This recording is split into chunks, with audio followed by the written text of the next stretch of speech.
Hey, this is Elsie Clemens. I wanted to talk today about season 6 of Voltron before anybody else really made a huge video.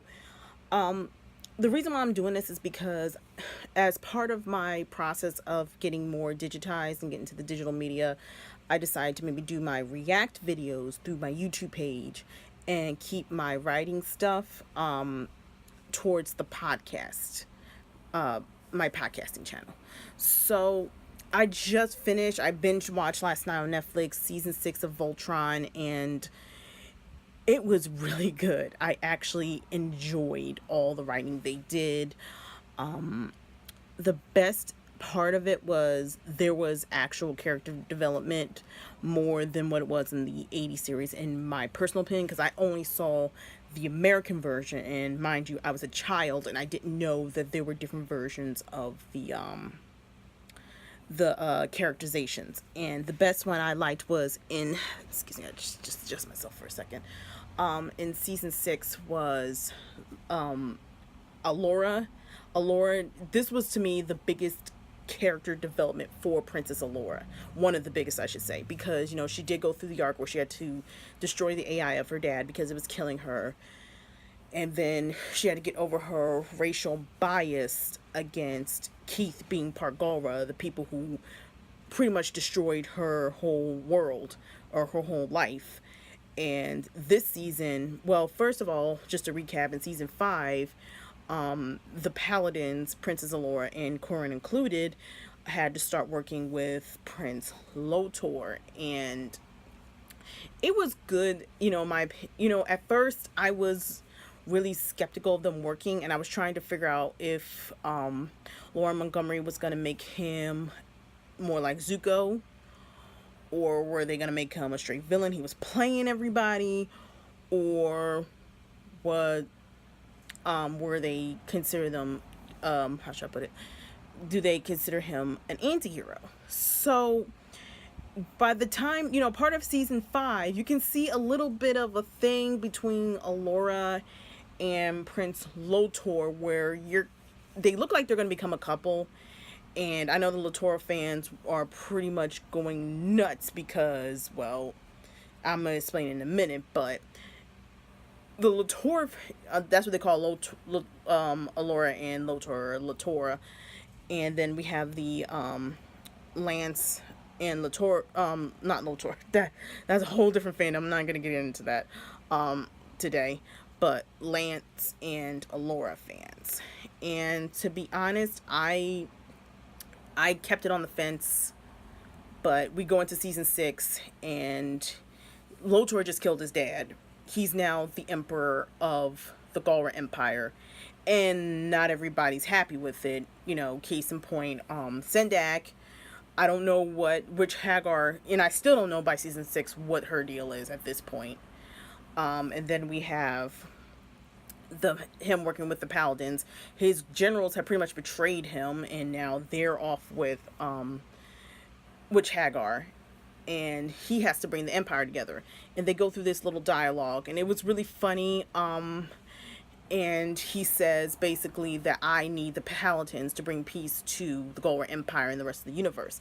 And there was this one conversation I remember at the beginning that came kind of almost full circle by the end of season 6, by episode 7.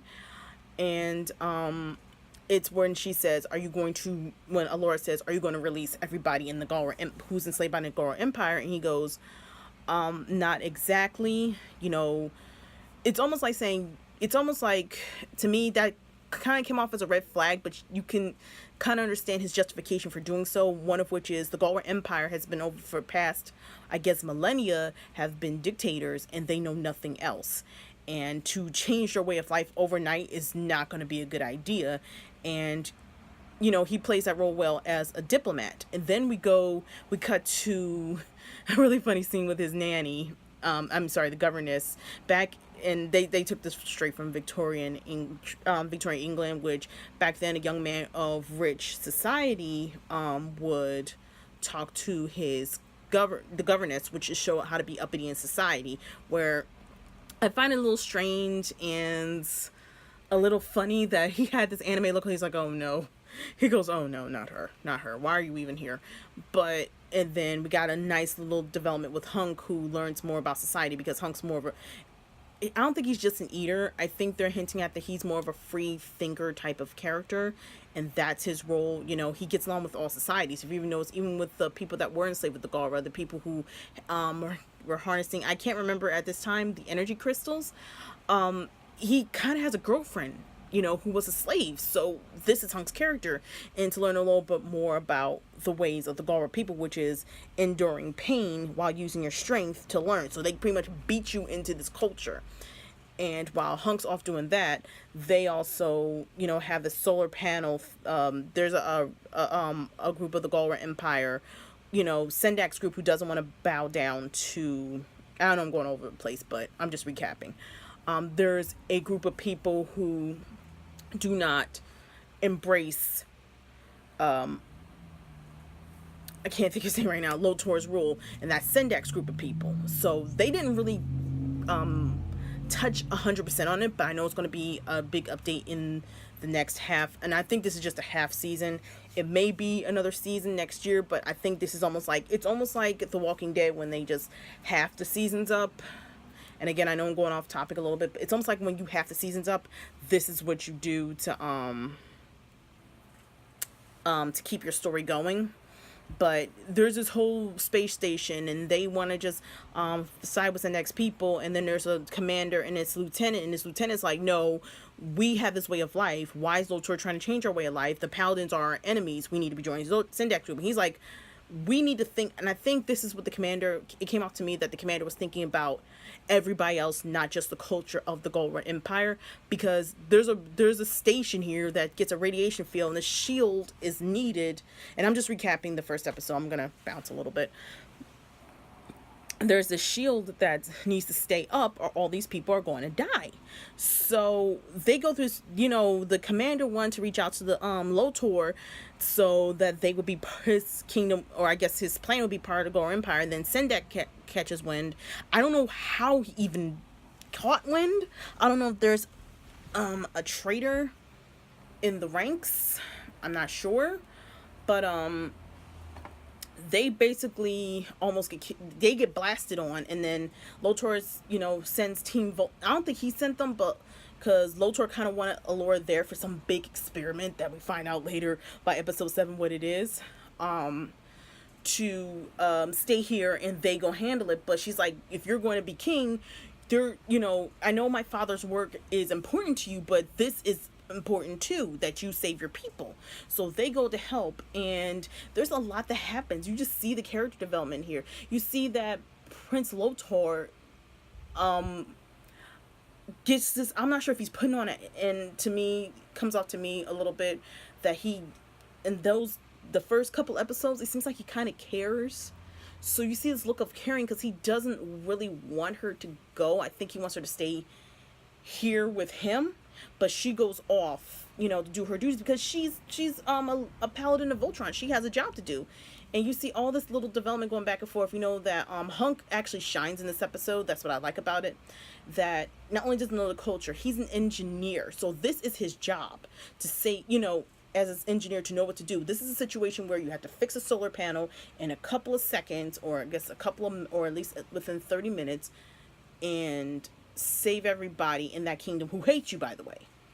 And of course the lieutenant and the commander start bickering with each other, and he almost mutinies on them, and it's Hunk is the person that brings them back together and say, hey, wait a minute, this is what you want to do as part of the Galra Empire, this is your culture, you guys just fight. And they get it all together. And then there's this really nice scene where they get the panels together, and Shiro goes to put his hand to use the generator. He gets this weird headache, and you see Witch Hagar's face in there, and he, I guess, has some type of seizure. I'm not sure, but they shut down the power before the electricity or the radiation field hit. A ball of electricity was about to hit Allura, and Lance goes in and sacrifices himself so Allura will live. And of course she's upset, and she gets out her line. Mind you, they're in a critical state at this point because the radiation field's about to come and kill them, everybody. But she goes out, she goes and revives Lance, which I just want them, this is going to be a nitpick for me, and I know that I might have forgotten, But, and this is like, I guess this is a MacGuffin for me, but Allura has healing powers? Oh, okay.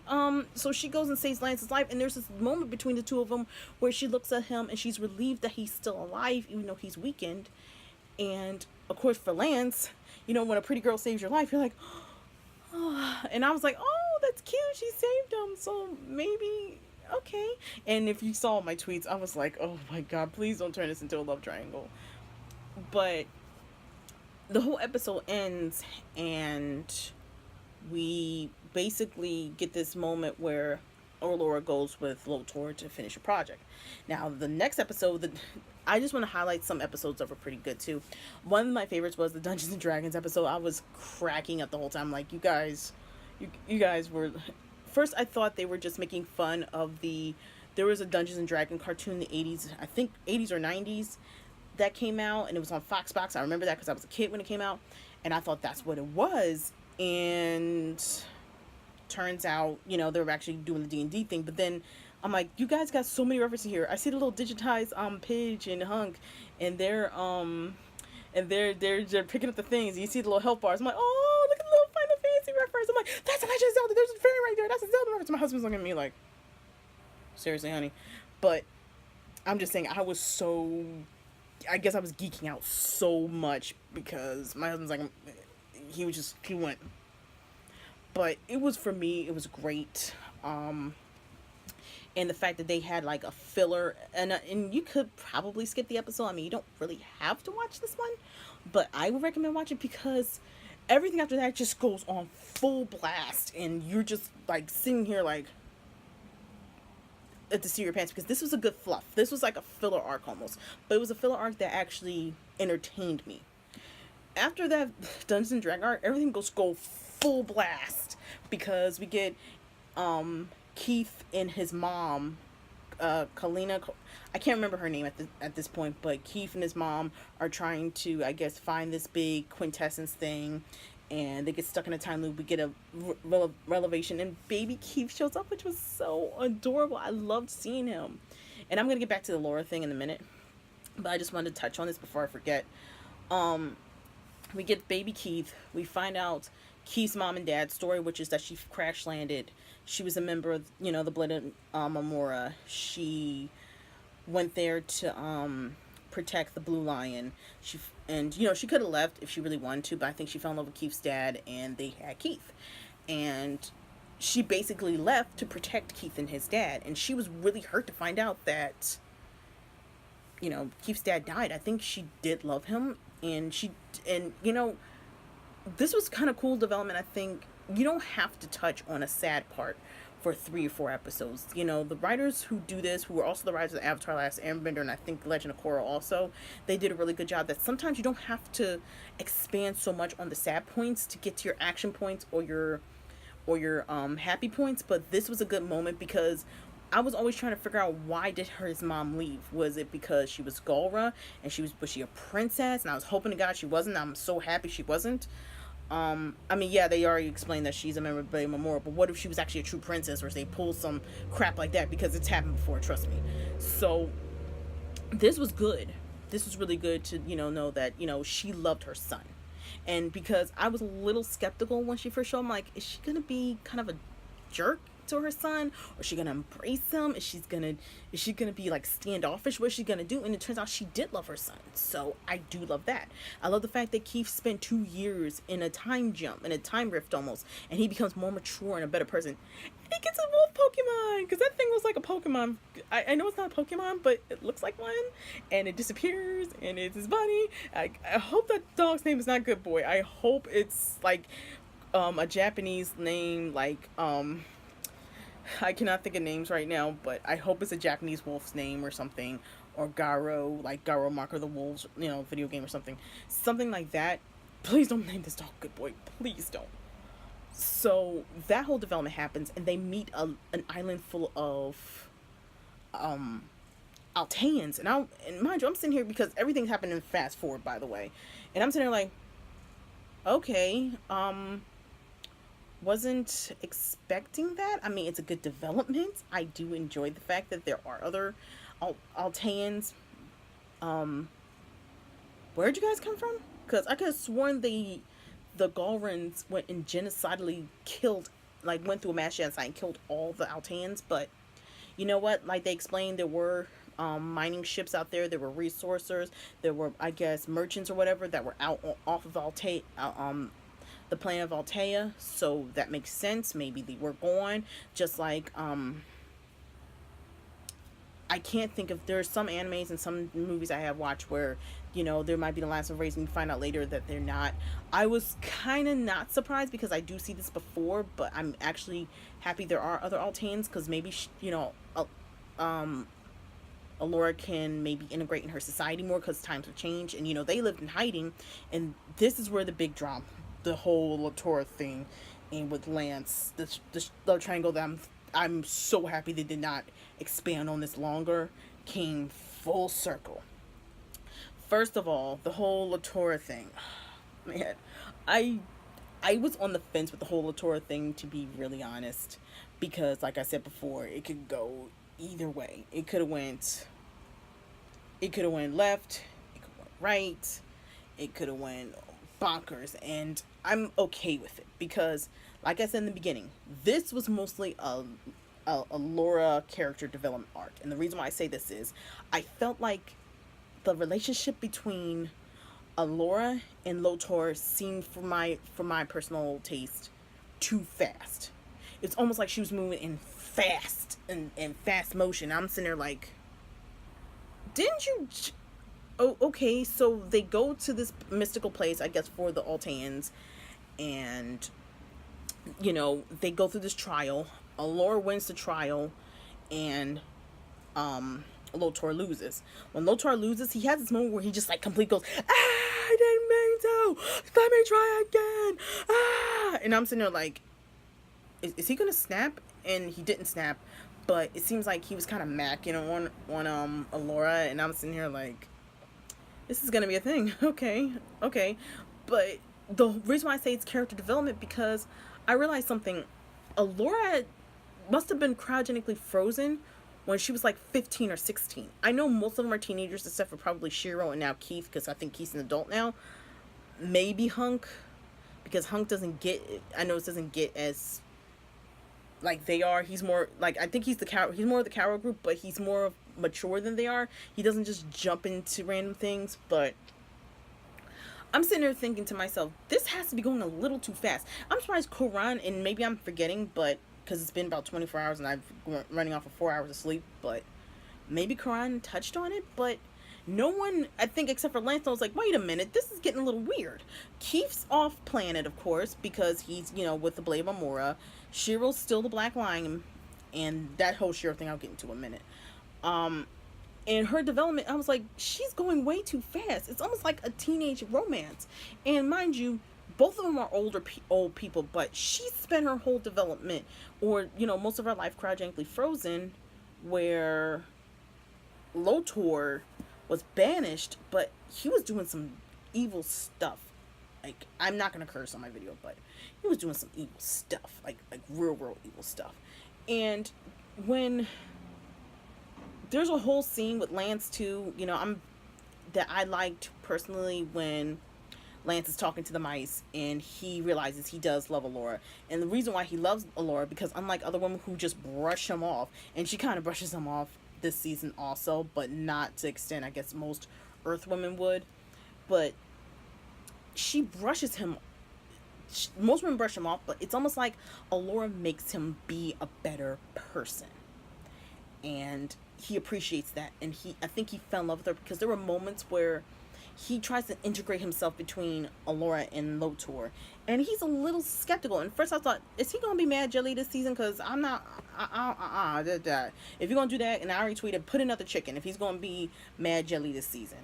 But no, and Jeremy Shadow did a good job, compared to his other role as Finn from Adventure Time. This was really good. But anyway, you can see the emotion on his face, and the mice tell her, and she goes, oh, like, wait.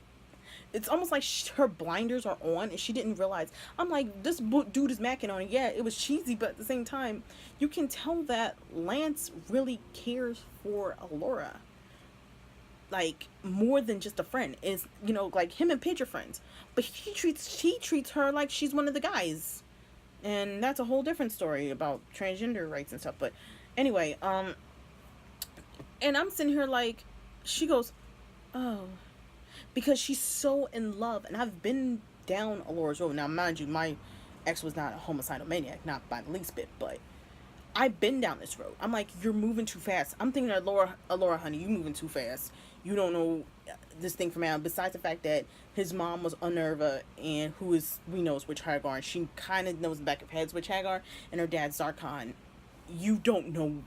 You don't know what kind of food he eats, and I know this is probably me nitpicking. You don't know what food he eats. You don't know if he likes what kind of music he likes. You don't know if he's allergic to something. There's so much more to a relationship than just the surface, and this is Alora's development, because she's just seeing the surface of Lotor. So the big and I feel bad that Lance was put on the wayside. And he was legitimately hurt. He wanted to be left alone, even though it was kind of cute that Pidge and Hunk were making fun of this anime style. Oh, he's gonna fall in love, like, oh, I love you, and they're making fun of him, and they were just, you know, being jerks about it. Not so much jerks, but they're being friends. You know, anybody's gonna make fun of you being in a relationship sometimes. It happens. And so when this scene, the big reveal is, I'm gonna get to Unnerva / Witch Hagar and the three generals eventually.